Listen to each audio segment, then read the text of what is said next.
हाँ, हेलो मित्रों। आपको मैं वैदिक काल के बारे में जानकारी दे रहा हूँ। इससे पहले मैं अर्ली वैदिक पीरियड यानी कि पूर्व वैदिक काल के बारे में बताया था, जिसकी शुरुआत 1500 ईसा पूर्व में होती है। और ऋग्वैदिक काल में, जिसको हम पूर्व वैदिक काल कहते हैं, उसमें ऋग्वेद की रचना होती है। उसके बाद है उत्तर वैदिक काल। उत्तर वैदिक काल में तीन जो और वेद है, जैसे सामवेद, यजुर्वेद और अथर्ववेद, इसको त्रिवेद भी कहते हैं। तो त्रिवेद की रचना का जो काल है दोस्तों, वो है 1000 से 600 ईसा पूर्व, त्रिवेद।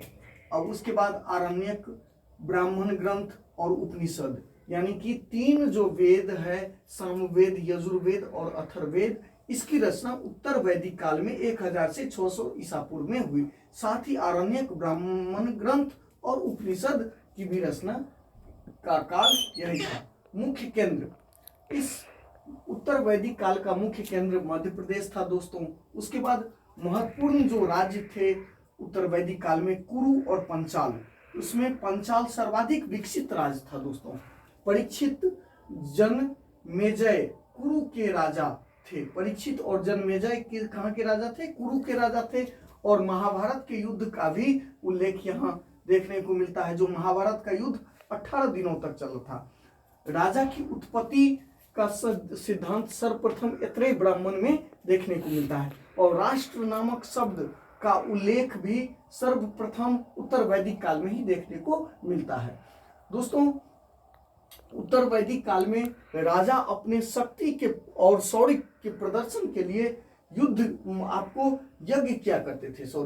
अपने शक्ति के प्रदर्शन के लिए, जैसे राजसूय यज्ञ का आयोजन करते थे राजा राज्याभिषेक के समय। जिस समय उसका राज्याभिषेक होता था, उस समय राज्याभिषेक के समय में राजसूय यज्ञ। उसके बाद अश्वमेघ और वाजपेयी यज्ञ शक्ति प्रदर्शन के लिए। अश्वमेघ यज्ञ से तात्पर्य था कि राजा अपने शक्ति के प्रदर्शन के लिए अश्वमेघ नामक घोड़ा को छोड़ते थे। और वो घोड़ा, यज्ञ के बाद घोड़ा को छोड़ा जाता था, और वो घोड़ा जिस क्षेत्र तक बिना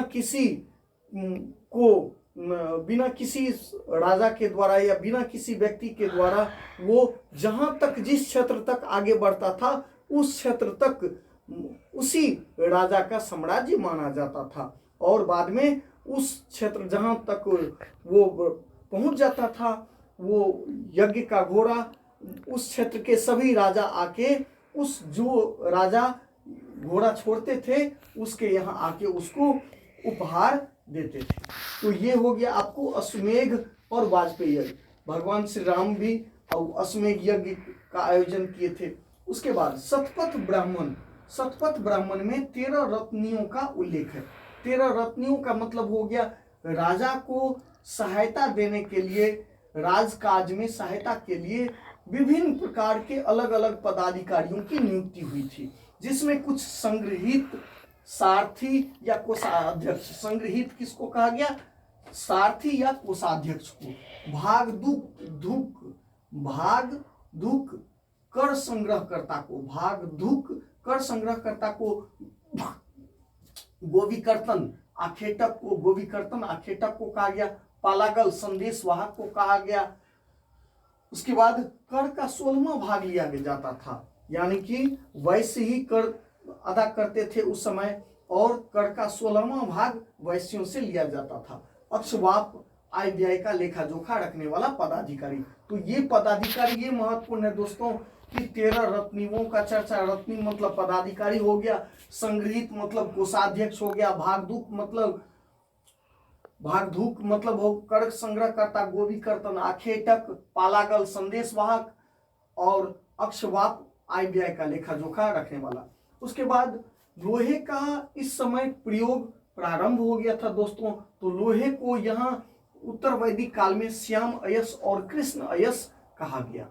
उसके बाद इस काल में के सर्वश्रेष्ठ देवता प्रजापति को स्वीकार किया गया। चावल का जो है सो प्रयोग भी इस काल में, चावल के विभिन्न किस्मों के बारे में चर्चा किया गया है। यजुर्वेद में महाव्रीहि, कृष्ण व्रीहि, शुक्ल व्रीहि, आसुधान्य और हायन।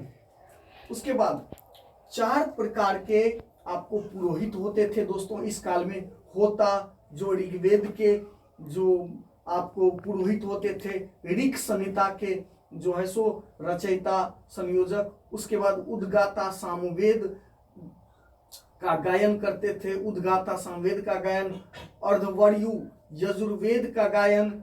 उसके बाद ब्रह्मा हो गया पर्यवेक्षक, यानी कि सभी जो पुरोहित थे वो अब पाठ सही पूर्वक कर रहे हैं कि नहीं, इसके लिए ब्रह्मा पर्यवेक्षक का काम करते थे।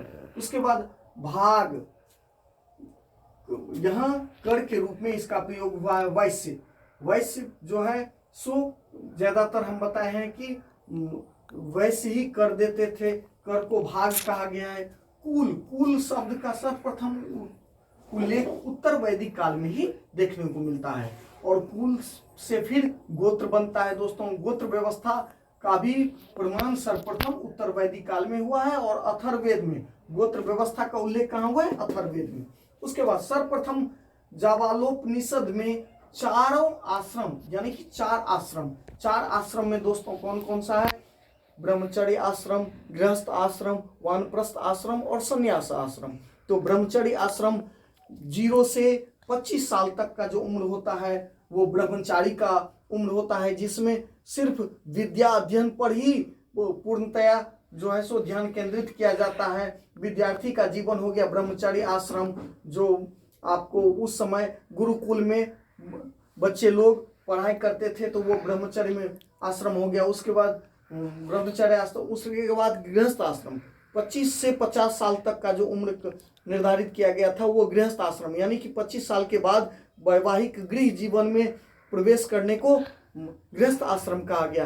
गृहस्थ आश्रम के बाद वानप्रस्थ आश्रम, उसके बाद वानप्रस्थ यानी कि गृह को त्याग के उसके आसपास में रहना, चिंतन मनन करना, वानप्रस्थ आश्रम हो गया। उसके बाद संन्यास आश्रम में हो गया कि पूरी तरह से इस संसारिक मोह माया से विरक्त होके वैराग्य धारण करना और संन्यास धारण करने को संन्यास आश्रम कहा गया। उसके बाद पुरुषार्थ का भी उल्लेख मित्रों इसी उत्तर वैदिक काल में देखने को मिलता है। पुरुषार्थ में 4 बातें महत्वपूर्ण है: धर्म, अर्थ, काम और मोक्ष। यानी कि आप जब धार्मिक आचरण से अपने जीवन में धर्म का आचरण करेंगे, तभी धर्म से अर्जित जो धन होगा उस धन से आप अर्थ जो है सो अर्थोपार्जन कीजिए।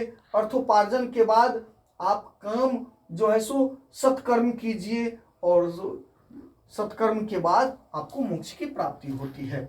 अंतरजातीय, इस समय उत्तर वैदिक काल में अंतरजातीय विवाह का प्रचलन था, बहु विवाह का प्रचलन था, विधवा विवाह का प्रचलन था, दहेज प्रथा का भी प्रचलन था, जैसा कि हम पूर्व वैदिक काल में भी आपको बताए थे। पूर्व वैदिक काल में भी ये था दोस्तों, अंतरजातीय विवाह, बहु विवाह, विधवा विवाह और दहेज प्रथा का प्रचलन था।